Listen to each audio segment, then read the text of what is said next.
크리스천과 의. 노아는 의인이요 당세의 완전한 자라. 창세기 6장 9절 중반절.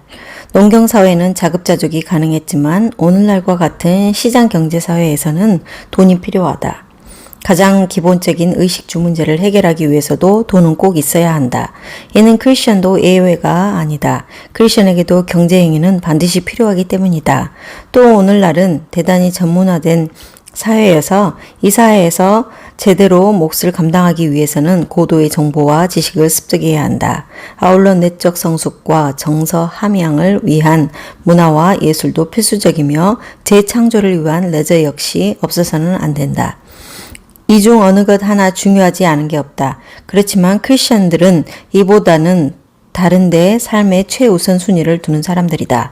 그것들이 중요하지 않아서가 아니라 그보다 더 중요한 것이 있음을 알기 때문이다. 마태복음 6장 33절을 통해 주님께서는 이렇게 말씀하셨다. 너희는 먼저 그의 나라와 그의 의를 구하라. 늘 의식주에 가장 큰 비중을 두고 거기서 헤어나지 못하는 인간들에게 주님께서는 하나님의 나라와 그의 의를 먼저 구할 것을 요구하신 것이다. 이 구절을 리빙 바이블은 다음과 같이 번역하였다. You give God first place in your life. 내 삶의 첫 자리를 하나님께 드리라는 말이다. 크리스천은 자기 삶의 첫 자리, 즉 최우선 순위를 하나님의 나라와 그의 의를 구하는 데 두는 사람들이다. 이 우선순위가 무시된 크리스천이란 존재할 수가 없다. 하나님께 삶의 최우선 순위를 두는 사람만이 이 세상에서 세상의 것에 노예로 살지 않고 세상의 모든 것들을 도구로 삼아 바르게 살아갈 수가 있다. 다시 말하면 하나님께 삶의 최우선 순위를 두지 않고서는 이 땅에서 바르게 살 도리가 없다는 말이다.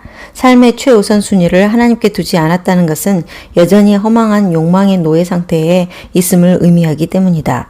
그렇다면 하나님의 나라와 의를 먼저 구한다는 것, 다시 말해 하나님께 삶의 최우선 순위를 둔다는 것은 무엇을 의미하는가? 그것은 무엇보다도 삶의 모든 면에서 하나님과 바른 관계를 맺는 것을 뜻한다. 이 사람은 의로운 사람이다. 저 사람은 참 신앙이 좋은 사람이다. 는 말은 그가 하나님과 바른 관계를 맺고 있음을 뜻한다. 여기까지는 대체적으로 잘 알고들 있다. 이제 좀 더 깊이 생각해 보기로 하자. 하나님과 바른 관계를 맺는다는 것은 구체적으로 어떤 삶을 뜻하는가? 그 해답을 창세기에 나타난 노아의 삶을 통해 얻을 수 있다. 창세기 6장 9절은 노아에 대해 이렇게 증거하고 있다. 노아의 사적은 이러하니라. 노아는 의인이요 당세의 완전한 자라. 그가 하나님과 동행하였으며. 하나님의 의를 구함이 하나님께 삶의 최우선 순위를 두고 하나님과 바른 관계를 맺는 것을 뜻한다면 성경이 완전한 의인이라 평가하는 노아야말로 하나님과 완전한 관계를 맺었던 사람임에 틀림없다. 도대체 노아는 어떤 사람이었기에 그 같은 성경의 평가를 받을 수 있었는가? 첫째, 창세기 6장 5절이 이렇게 밝히고 있다. 여호와께서 사람의 죄악이 세상의 관영함과 그 마음의 생각의 모든 계획이 항상 악할 뿐임을 보시고 하나님 보시기에 당시 세상 모든 사람들은 다 악의 노예들이었다. 오직 노아 한 사람만이 하나님 보시기에 완전한 의인이었다. 이것은 노아가 당시에 풍조에 빠져 있지 않았음을 의미한다. 만약 노아가 당시 세상 사람의 풍조에 빠져 있었다면 그는 결코 그들과 구별되는 의인이 될 수는 없었을 것이다. 그러므로 하나님과 바른 관계를 맺는다는 것은 세상의 풍조로부터 자기 자신을 격리하는 것을 의미한다. 세상 풍조에 휩쓸려서는 하나님과 바른 관계를 맺는 일은 불가능하다. 사탄이 사람을 유혹할 때 즐겨 쓰는 세 가지 문장이 있다고 한다. 딱 한 번만이야. 두 번도 아니고 딱 한 번이라니까. 이번이 마지막이야. 다시는 안 해도 돼. 마지막으로 한 번만 더 하는 거야. 이렇게 해서도 성공을 거두지 못할 경우 사탄은 마지막 비장의 무기를 꺼낸다. 세상 모든 사람들이 다 그렇게 하는데 뭘 그래? 자, 보라고. 다 그렇게들 하고 있잖아. 사탄의 마지막 유혹은 세상의 풍조를 따르라는 것이다. 따라서 크리스천이라면 이러한 유혹을 단호히 거절할 수 있어야 한다. 세상 모든 사람들이 자신의 목적을 위해 수단과 방법을 가리지 않는다고 할지라도 초등학생 70% 이상이 이 사회에서는 정직하게 살 수 없다고 응답할 정도로 불의와 거짓이 일상사가 되어 있다 할지라도 그 풍조를 거스를 수 있는 사람만이 하나님과 바른 관계를 맺을 수 있다. 아니, 하나님과 바른 관계를 맺은 사람이라면 물거품 같은 그 허망한 풍조를 따라 나설 까닭이 없다. 둘째, 창세기 5장 32절은 노아의 삶을 이렇게 전해주고 있다. 노아가 500세 된 후에 셈과 함과 야벳을 낳았더라. 노아는 결혼한 직후에 젊어서 자식을 얻은 것이 아니었다. 500세가 될 때까지 노아에게는 자식이 없었다. 노아가 살던 시대에 가장 큰 재산은 자식이었다. 자식을 많이 둔 사람이 부자요, 사회적으로 인정받는 사람이었다. 이런 의미에서 보면 노아는 당대의 실패자인 셈이다. 그러나 하나님께는 완전한 의인이란 평가를 받았다. 최선을 다한 뒤에 주어진 결과가 참담한 실패일지라도 그 실패를 겸허하게 받아들이는 사람만이 하나님과 바른 관계에 있는 사람이다. 실패 속에도 하나님의 뜻이 있음을 믿는 까닭이다. 성공하기만을 원하는 사람들, 성공을 우상으로 삼는 자들은 절대로 하나님과 바른 관계를 맺을 수가 없다. 성공을 위해서라면 수단과 방법을 가리지 않을 것이기 때문이다. 실패를 겸허하게 받아들여야 한다는 말이 게으르거나 방종해도 된다는 의미는 결코 아니다. 최선을 다한 뒤에 주어지는 결과에 대하여 자유한다는 말이다. 결과에 대한 자유함 속에서 바로 하나님과의 바른 관계가 심화되고 그 자유함 속에서 자신의 계획이 아닌 하나님의 계획이 구체적으로 이루어지는 것이다. 셋째, 창세기 6장 14절에서 15절이 다음과 같이 증가하고 있다. 너는 잣나무로 너를 위하여 방주를 짓되 그 안에 간들을 막고 역청으로 그 안팎에 칠하라. 그 방주의 제도는 이러하니 장이 300규빗, 광이 50규빗, 고가 30규빗이며 여기 나오는 길이를 요즘 단위로 환산하면 방주의 길이는 136.8m, 넓이는 22.8m, 높이는 13.7m이다. 오늘날 축구 경기장의 넓이가 가로 68m, 세로 105m인 것을 감안하면 노아가 만들어야 할 방주가 얼마나 어마어마한 규모인지 능히 짐작할 수 있다. 그런데 성경 어디에도 하나님께서 노아에게 방주를 지을 수 있는 재료를 공급해 주셨다는 말이 전혀 없다. 하나님께서는 단지 명령만 하셨다. 그럼에도 노아는 방주를 완성했다. 그러니 노아가 얼마나 오랫동안 얼마나 많은 노력을 쏟아부었겠는가. 만약 한순간이라도 한눈을 팔았다면 방주의 완성은 불가능했을 것이다. 노아는 하나님의 명령이 떨어지는 순간부터 오직 그 일에 자신의 인생을 걸었던 것이다. 오직 하나님만을 바라보면서 말이다. 내가 전에 섬기던 교회에는 치과 의사가 많았다. 재미있는 것은 그분들과 인사를 할 때면 그분들의 시선이 제일 먼저 닿는 곳이 언제나 나의 치아였다는 것이다. 어느 구두 디자이너가 쓴 글을 보면 자신이 사람을 만날 때 제일 먼저 보는 것은 상대방 구두라고 한다. 나는 제일 먼저는 고사하고 이제껏 다른 사람의 구두를 눈여겨본 적이 한 번도 없다. 조선호텔 지하에 이발소가 있다. 한때 조선호텔이 장안에서 제일 큰 호텔로 이름을 날릴 때에는 한국의 웬만한 사람은 다 그곳에서 머리를 깎았다. 당시 소련의 고르바초프 대통령이 한국을 다녀간 직후 그 이발소 주인이 한 말이 있다. 고르바초프 대통령의 머리를 꼭 한번 깎아보고 싶었습니다. 그분의 머리 앞뒤가 올록볼록 튀어나와 있어서 내가 손을 대면 굉장히 멋진 머리가 되겠다고 생각했지요. 그의 관심은 언제나 사람의 머리에 있었던 것이다. 오늘 젊은 그대들의 경우는 어떠한가? 지금 그대들에게 하나님께로부터 주어진 일은 무엇인가? 그대는 지금 노아처럼 치과 의사처럼 이발사처럼 오직 그 일에 집중하고 있는가? 이와 같은 집중 속에서 하나님과의 바른 관계는 더욱 견고해진다. 그분께서 주신 소명에 집중한다는 것은 바로 그분께 집중하고 있음을 의미하는 까닭이다. 넷째, 창세기 6장 19절이 이렇게 밝혀주고 있다. 혈육 있는 모든 생물을 너는 각기 암수 한 쌍씩 방주로 이끌어들여 너와 함께 생명을 보존케 하되. 이것은 하나님의 심판에 대비하여 모든 생물을 방주로 이끌어들여 그 생명을 보존케 하라는 하나님의 명령이다. 만약 노아가 하나님의 말씀을 여기까지만 듣고 급한 마음으로 모든 짐승들을 잡으러 뛰쳐나갔다면 과연 몇 쌍의 짐승이나 잡아왔을까? 노아의 실력으로 코끼리나 호랑이를 잡을 수 있었겠는가? 하늘을 나는 독수리는 땅속에 숨어있는 두더지는 또 무슨 재주로 잡았겠는가. 그런데 창세기 6장 20절이 다음과 같이 계속되고 있다. 새가 그 종류대로, 육축이 그 종류대로, 땅에 기는 모든 것이 그 종류대로 각기 둘씩 내게로 나아오리니 그 생명을 보존케 하라. 하나님의 말씀인즉 그 모든 짐승들이 내게로 나아오도록 내가 만들어줄 것인즉 너는 방주 앞에서 그것들을 안으로 인도하기만 하라. 는 의미다. 노아는 하나님의 말씀을 끝까지 듣는 사람이었다. 그렇게 하나님의 말씀 첫마디만 듣고 속단하여 짐승을 잡으러 뛰쳐나가는 오를 범하지 아니하였다.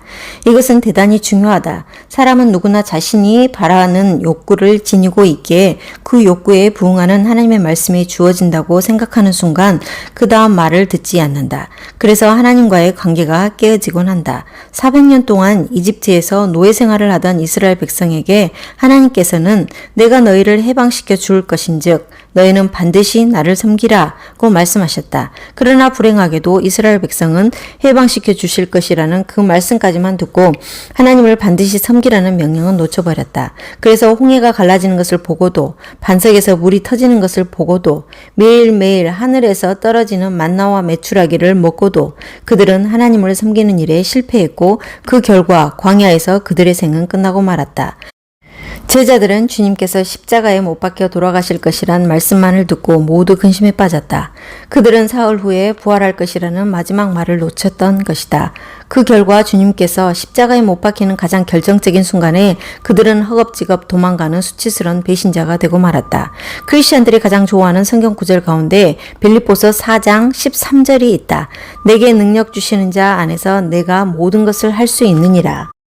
이 구절을 좋아하지 않는 크리스천들은 참 드물다. 그러나 바로 그 앞 구절인 12절을 알고 있는 사람 또한 극히 드물다. 12절은 이렇게 말하고 있다. 내가 비천에 처할 줄도 알고 풍부에 처할 줄도 알아. 모든 일에 배부르며 배고픔과 풍부와 궁핍에도 일체의 비결을 배우노라. 이게 무슨 말인가? 모든 물질적 욕망을 버리고 그 욕망을 뛰어넘었더니 그제야 주님의 능력 속에서 모든 것을 할 수 있었다는 의미이다. 그런데 사람들은 이 앞 구절은 듣지 않고 뒷 구절만 붙잡고서는 거기에 자기의 욕망을 더해 모든 것을 할 수 있다고 기를 쓰곤 한다. 이러고서야 어찌 하나님과의 관계가 뒤틀리지 않을 수 있겠는가? 하나님의 말씀을 처음부터 끝까지 귀담아 듣는 사람만이 하나님과 바른 관계를 온전히 유지할 수 있다는 것은 아무리 강조해도 지나침이 없다. 다섯째, 창세기 7장 9절에서 11절의 증언이다. 하나님이 노아에게 명하신 대로 암수 둘씩 노아에게 나와 방주로 들어갔더니 7일 후에 홍수가 땅에 덮으니 노아 600세 되던 해 2월 곧 그달 17일이라. 홍수가 시작된 날은 노아가 600세 되던 해 2월 17일이었다. 그리고 노아가 방주 속으로 들어간 날은 홍수가 시작되기 7일 전이었다. 그렇다면 노아는 그해 2월 10일에 방주 속으로 들어갔다는 말이 된다. 그리고 창세기 8장 13절에서 14절이 이렇게 이어지고 있다. 601년 정월 곧 그달 1일에 지면에 물이 거친지라. 노아가 방주 뚜껑을 제치고 본즉 지면에 물이 거쳤더니 2월 27일에 땅이 말랐더라. 홍수가 나던 해 2월 10일에 방주 속으로 들어간 노아가 방주의 문을 열고 물이 다 마른 땅으로 나온 날은 이듬해 2월 27일이었다. 사람들은 대개 노아가 방주 속에 40일 정도 들어가 있었다고 생각한다. 그러나 그것은 틀린 생각이다. 40일이란 홍수가 쏟아져 내린 기간일 뿐이다. 40일 동안의 홍수가 멈춘 뒤에 150일 동안 물이 온 땅 위를 넘실거리고 있었다. 창세기 7장 24절. 그리고 그 거대한 물이 지면에서 완전히 말랐던 날이 601년 2월 27일이었다. 그렇다면 노아가 방주 속에 거하고 있었던 기간은 무려 1년 17일이나 된다. 참으로 긴 기간이다. 사람들은 노아의 방주를 대단히 은혜스럽고 성스러운 곳으로 생각한다. 그러나 실제로는 그렇지 않다. 그 방주는 거대한 동물원이었다. 1년 17일 동안 방주 속에서 온갖 짐승들이 밤낮으로 울어대고 그 짐승들에게 매일매일 사료를 먹여야 하고 또한 짐승들이 배설물을 쏟아내는 광경을 생각해 보라. 얼마나 힘들고 곤혹스러웠겠는가. 방주는 은혜의 성소라기보다는 오히려 고통과 괴로움의 현장이었다. 웬만한 사람 같으면 아마 그 방주 속에서 1년 이상을 거한 후에 정신병자가 되었을지도 모른다. 그런데도 노아는 그 긴 날들을 묵묵히 이겨냈다. 그는 인내의 사람이었던 것이다.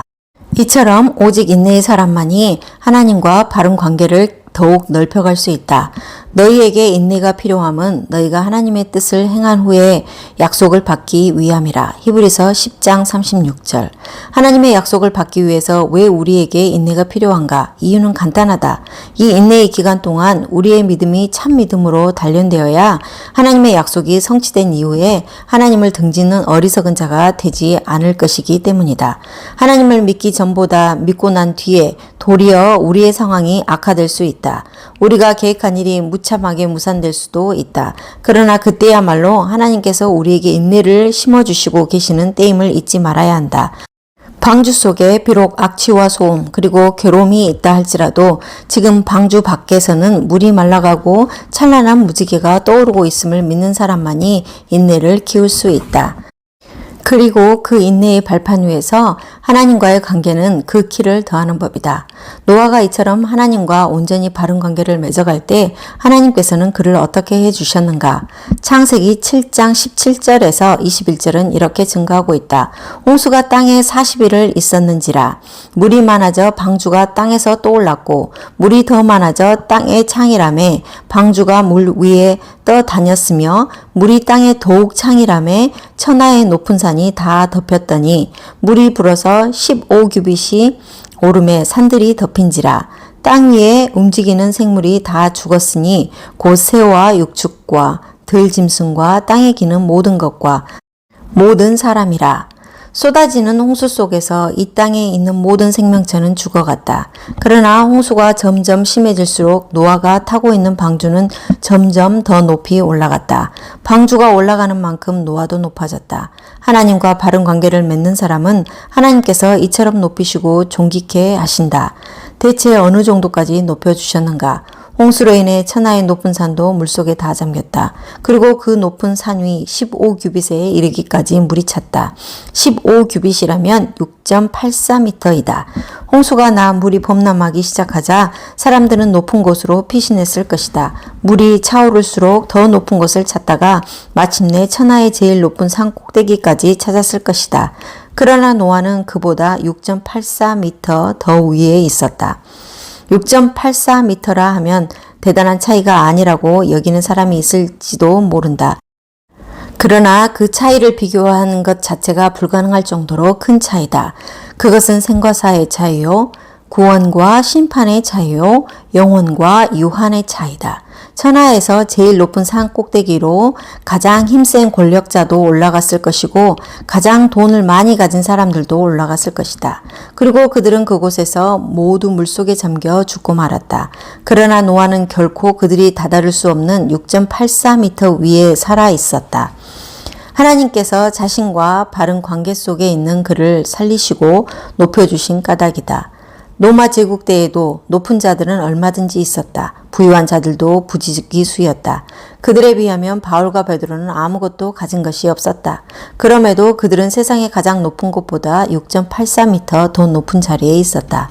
그곳은 로마 황제의 권력으로도 다다를 수 없는 곳이었다. 하나님의 나라와 그의 의를 먼저 구한 그들이었기에 오직 하나님에 의해 존귀케 된 것이다.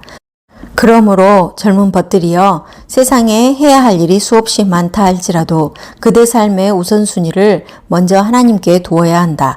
하나님의 나라와 그의 의를 먼저 구하는 자가 되어야 한다. 날마다 하나님과 바른 관계를 넓혀가야 한다. 이 혼탁한 세상에서 그대 청년은 이 시대의 노아가 되어야 한다. 그리할 때 하나님께서 그대를 통하여 이 땅의 새 역사를 일구실 뿐 아니라 그대를 이 땅의 가장 높은 곳보다 15규빗 더 높이실 것이다.